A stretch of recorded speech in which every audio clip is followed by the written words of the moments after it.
Hi, everyone. I'm Tracy, a 30-year-old dermatologist with my own skincare clinic in downtown Boston.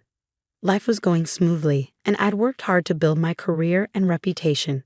I had everything I could have hoped for: a thriving clinic, a wonderful boyfriend, and a close-knit family. Growing up, my brother Leo and I were inseparable. We were best friends, always supporting each other. So when he met someone special, I couldn't have been happier for him. Tracy, you're the best sister ever.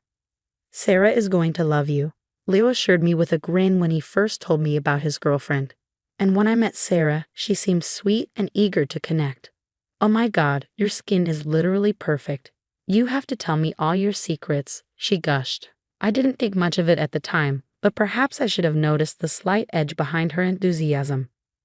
My clinic was booming, and I had recently started sharing skincare tips online. One evening, James, my boyfriend and biggest supporter, handed me my phone with a grin.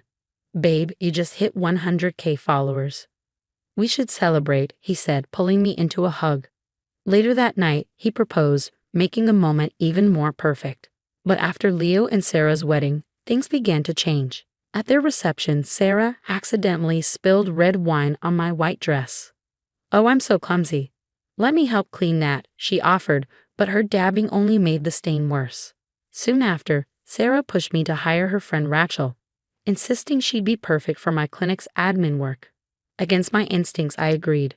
Rachel turned out to be far from helpful. One morning, she assured me my schedule was clear, only for 3 clients to show up. All with supposedly confirmed appointments. My clinic was my sanctuary, and I found peace in my meticulous skincare routine. Double cleansing, toning, serums, and a special French moisturizer. My patients noticed. "Your skin is literally glowing." They'd say, booking extra consultations just to learn my secrets. One night over dinner, James suggested, "You should launch a skincare line. Your followers would love it." I had been toying with the idea, and I was thrilled to discuss it. But the next day, Rachel interrupted during a staff meeting.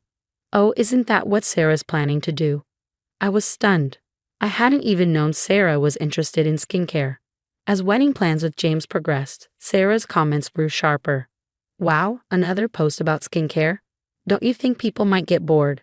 she'd say during family gatherings. She'd make offhand remarks like, "It's so brave of you to post without filters, so authentic." I tried to ignore her digs, focusing on my clinic's expansion and the wedding.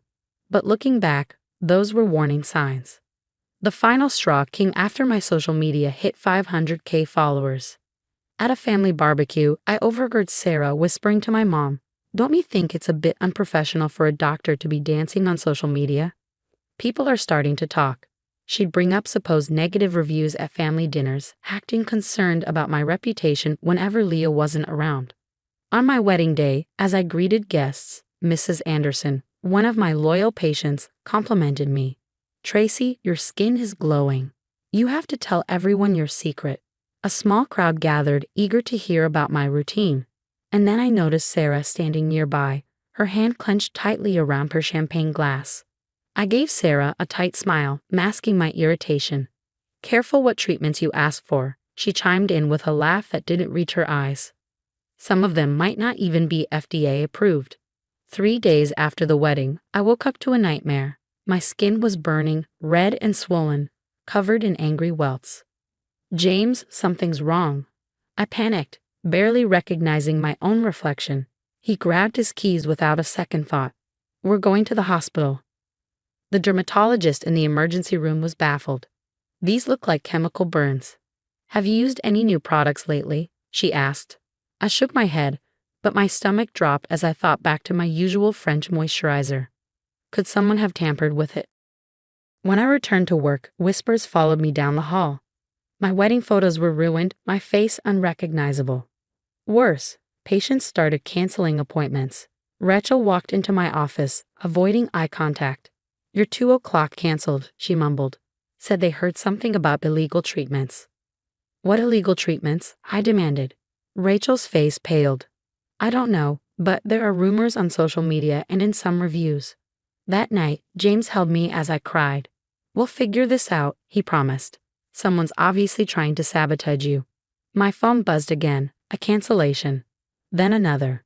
and soon my social media was flooded with comments about unsafe procedures. I noticed Rachel darting away whenever I was near, and in a staff meeting, she wouldn't meet my eyes, especially when I mentioned missing patient files. That weekend, I went to my parents' house, hoping to find some support. My face was still raw and inflamed. Maybe you should take a break, Sarah suggested sweetly. Focus on getting better. These rumors will die down eventually. But there it was, that slight, self-satisfied smirk she could barely conceal. The same look she had at my wedding, just before my face cream had been switched.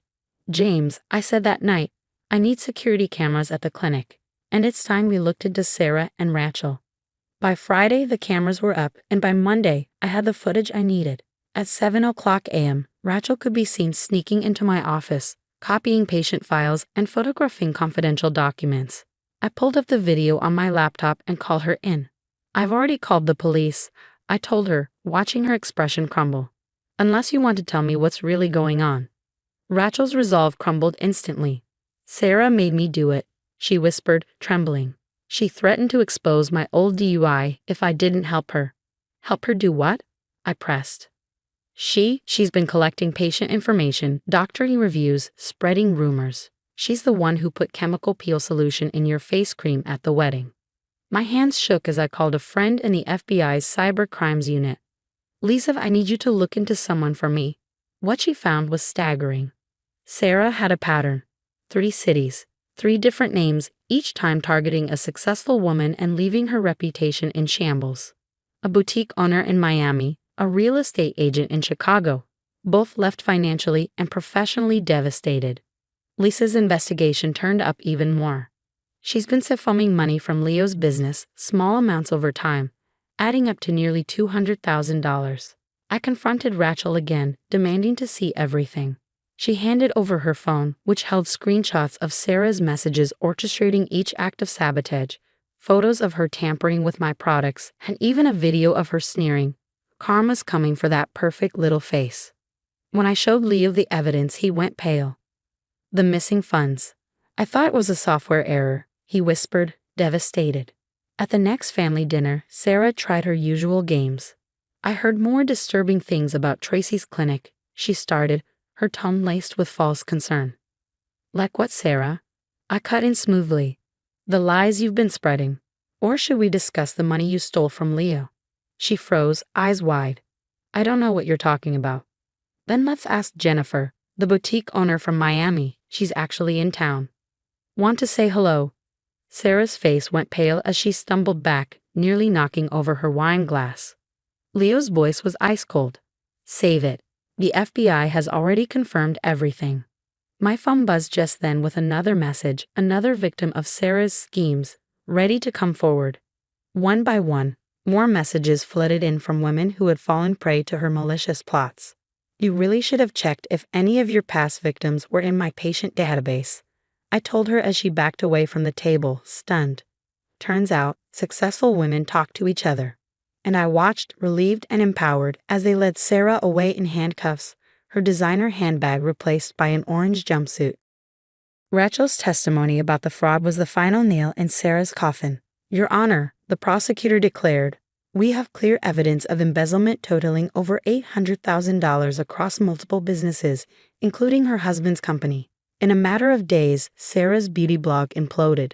Brand after brand announced, we are terminating all sponsorships, effective immediately. Leo's words during their jail visit were simple but final. I want a divorce. The psychological evaluation results were eye-opening, confirming what so many of us had suspected. That evening, my phone buzzed with a message from Jennifer, the Miami boutique owner. Support group meeting tonight. 20 of Sarah's victims and counting. At the meeting, I looked around at the women Sarah had hurt. You know what's beautiful? I said to them, watching karma work in real time. My skin had healed just in time for my rescheduled wedding. This time, when I walked down the aisle, my glow was all natural. I now pronounce you husband and wife, the minister declared, and as James and I kissed, our guests cheered. 6 months later, my clinic had expanded to 3 new locations. Patients would come up to me, inspired. Your story gave me the courage to speak out about my own toxic sister-in-law. They'd say, at the National Beauty and Wellness Convention, I spoke to a packed audience. Success is the best revenge, I told them, but karma? Karma's free. A guard later told me that Sarah had watched my speech on the recreation room TV, her carefully constructed facade finally cracking. Breaking news, the TV anchor announced celebrity dermatologist Tracy launches groundbreaking skincare line with pre-orders exceeding 1 million units. In her cell, Sarah read the newspaper, her face a mask of disbelief as she saw the headline. Fraud scheme mastermind faces 15 years. No more luxury creams where she was going. You've started a movement, James said as we celebrated the launch of my 4th clinic. Those support group meetings had been helping so many people. Leo had found love again too, this time with someone genuine. At their wedding, I raised a toast to real relationships built on love, not lies. Footage of Sarah tampering with my face cream became part of a documentary on identifying toxic behavior. If I can help even one person recognize the signs, I told the filmmaker, then every scar was worth it. Last I heard, Sarah had been denied parole. Apparently, she showed no genuine remorse, her manipulative tendencies still on full display. As for me, I'm too busy living my best life to think of her much. My skincare empire continues to grow, and every product label includes a reminder, your success is your sweetest revenge. Sarah thought she was destroying me, but in the end she taught me the most valuable lesson of all. Toxic people are life's way of showing you exactly who you're not meant to be. So, what would you do if someone close to your family tried to destroy you and had a history of hurting others? Would you expose them immediately, or would you gather evidence first? Let me know in the comments.